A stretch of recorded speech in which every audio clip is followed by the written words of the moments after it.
सुप्रभात प्यारे बच्चों, मैं केंद्रीय विद्यालय मसरक से अग्रत त्रिपाठी हिंदी के कालांश में कक्षा 7वीं के सभी बच्चों का स्वागत करता हूं। बेटा, आज आपकी गूगल मीट द्वारा ऑनलाइन क्लास चल रही थी, जिसमें हम लोगों ने रक्त और हमारा शरीर नामक पाठ शुरू किया है। इस पाठ के लेखक यतीश अग्रवाल जी हैं। इस पाठ में उन्होंने बताया है कि हमारे शरीर के लिए रक्त या खून क्यों आवश्यक है, खून के क्या क्या कार्य हैं हमारे शरीर में और बड़ी ही कहानी के माध्यम से, सुंदर कहानी के माध्यम से इस चीज़ को समझाने का प्रयास किया है।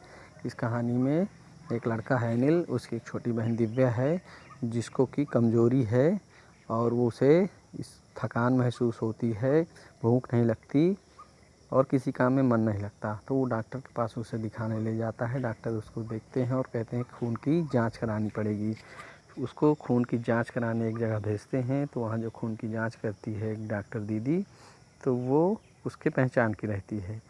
तो वहाँ पर उस छोटी सी बच्ची का ब्लड सैंपल के लिए खून निकाल के वो दीदी रख लेती हैं और कल बुलाते हैं। दूसरे दिन वो लड़का पहुँचता है तो दीदी उसे बताते हैं कि तुम्हारी बहन को एनीमिया है, खून की कमी है।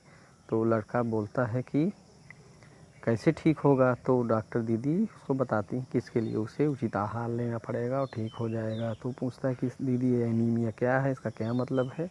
तो दीदी उसे माइक्रोस्कोप, सूक्ष्मदर्शी, जैसा आप इस चित्र देख रहे हैं, उसको फोकस करके उसके नीचे एक स्लाइड रख देती है दीदी और उसको बोलती है कि देखो तुम इस पर क्या दिखाई दे रहा है। तो वो लड़का देखता है तो उसे खून की एक बूंद में लाखों जो है कण दिखाई देते हैं। तो वो लड़का चौंक जाता है।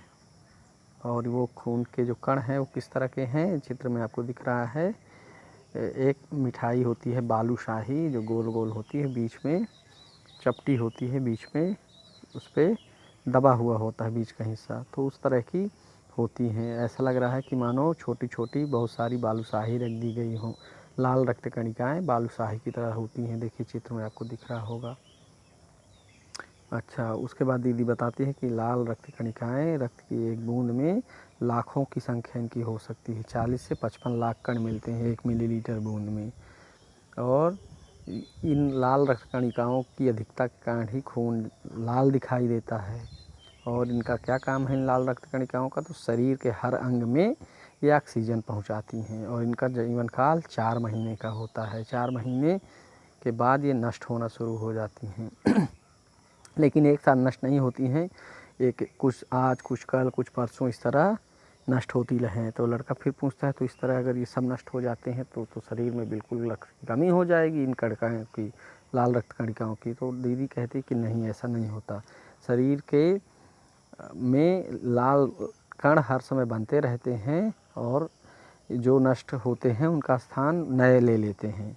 और ये कण जो है शरीर के, ये कणिकाएँ जो हैं लाल और सफ़ेद रक्त कणिकाएँ और प्लेटलेट्स, ये शरीर की हड्डियों के बीच मज्जा नामक स्थान पे इनका निर्माण होता है। इन कणिकाओं के बनने के कारखाने शरीर की हड्डियों के मज्जा के बीच में होता है। और इनके लिए इन रक्त कणिकाओं को बनने के लिए प्रोटीन, आयरन, विटामिन इन सब की ज़रूरत पड़ती है।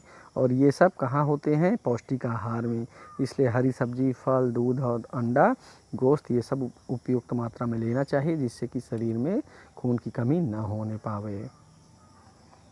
जब कोई व्यक्ति उचित आहार ग्रहण नहीं करता तो इन कारखानों को कच्चा माल नहीं मिल पाता, जिससे ये रक्त कणिकाएँ नहीं बनती और खून की कमी हो जाती है। अच्छा, फिर वो पूछता है कि क्या संतुलित आहार लेने मात्र से ही एनीमिया से बचा जा सकता है। तो दीदी कहती है हाँ, काफ़ी हद तक ये बात सही है कि उचित आहार लेने से एनीमिया नहीं होती, लेकिन इसका एक कारण और है एनीमिया का, कि अगर पेट में कीड़े हो जाएं और ये कीड़े दूषित पानी और दूषित खाद्य पदार्थों से शरीर के अंदर प्रवेश करते हैं। इसलिए पूरी साफ़ सफाई से ही हमें इन खाद्य पदार्थों को ग्रहण करना चाहिए। हाथ धो लेना चाहिए खाना खाने से पहले और साफ़ पानी पीना चाहिए। कुछ पेट के कीड़े ऐसे होते हैं जिनके अंडे ज़मीन की ऊपरी सतह पर पाए जाते हैं और उनके लार्वे शरीर में त्वचा के रास्ते प्रवेश कर जाते हैं और रात में अपना घर बना लेते हैं। इसलिए हमें चाहिए कि शौचालय का प्रयोग करें और इधर उधर नंगे पाँव न घूमें। दीदी की यह महत्वपूर्ण बात अनिल को बहुत अच्छी लगती है। अब अनिल फिर पूछता है कि दीदी ये तो लाल रक्त कणिकाओं की बात हो गई, अब सफ़ेद रक्त कणिकाएँ क्या करती हैं, इसके विषय में बताएं, और बिम्बाणु के क्या काम है। तो दीदी उन्हें बताती है कि सफ़ेद रक्त कणिका ये हमारे शरीर के वीर सिपाही हैं। ये रोग के कीटाणुओं से लड़ते हैं और रोग के कीटाणुओं को शरीर के अंदर नहीं घुसने देते हैं, अर्थात ये रोगों से हमारी रक्षा करती हैं। कौन? सफ़ेद रक्त कणिकाएँ।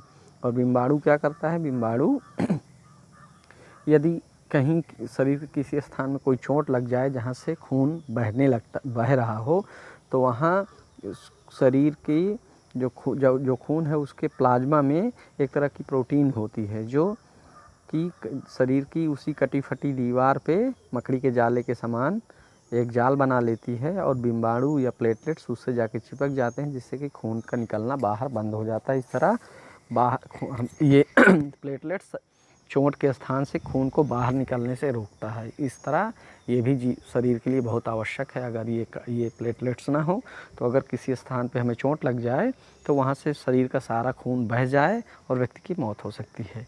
बेटा, आज का पाठ यहीं तक रहा है।